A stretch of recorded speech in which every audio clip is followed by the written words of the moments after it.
Parson's ass hurt from sitting on the cold, marblish material this place was made of. There was no piece of furniture for him in here. Apparently that was a thing. Not all Thinkomancers were allowed into the temple, it seemed. Parson was here because of special circumstances, and Maggie was only allowed in as his guide. Not everyone was a great mind, and even those guys had a subtle hierarchy. They worked their way up through the group's collective esteem, from yoga mats to beanbag chairs and futons, all the way up to recliners and sofas. They had no rank, just the thing they got to sit on.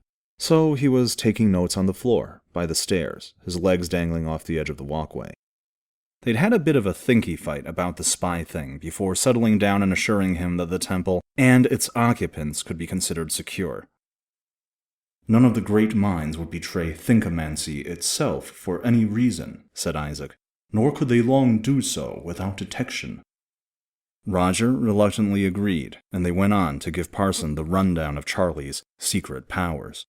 Now it was dead silent in here, even in his brain. They dumped a lot on him, and they were giving him some quiet time to process and organize it before continuing. One thing these people did understand was how the mind worked. He wished he'd had a few teachers and professors who'd known when to shut up for 5 minutes. He now had several pages of scribbles about the things Charlie could do. Some of the big ones included the ability to cast and even link up at a distance. Archons worked as relays. Charlie frequently created new spells by hiring casters from the Magic Kingdom and linking with them. An affinity with natural allies, which probably explained why they couldn't find any goblins. A form of prediction that was not predictomancy, which worked by sensing collective intuition or morale, reading people on a thinkomancy level and using it to work them over. Thinkomancy interception and jamming, possibly signal insertion / corruption / counterintelligence. That last was the one they were most reluctant to admit, and most desperate to protect. Thinkomancy was one big club, and they all made their living offering their services to rulers as ironclad lines of military communication. If word got out that everyone's comms were compromised, most sides would stop hiring and relying on Thinkomancers. It would be hard times for them, but a boon to the Hat Magicians.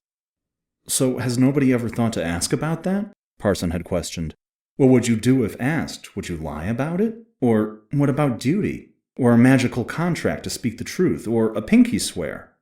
What do you do to keep that secret?" There'd been an uncomfortable pause, and more switchboard talking. "Yes, the Thinkomancer would lie to his ruler," sent Isaac. "There are means of assuring that this information is not shared, which is why we are not worried about a spy among the great minds." "Oh," sent Parson.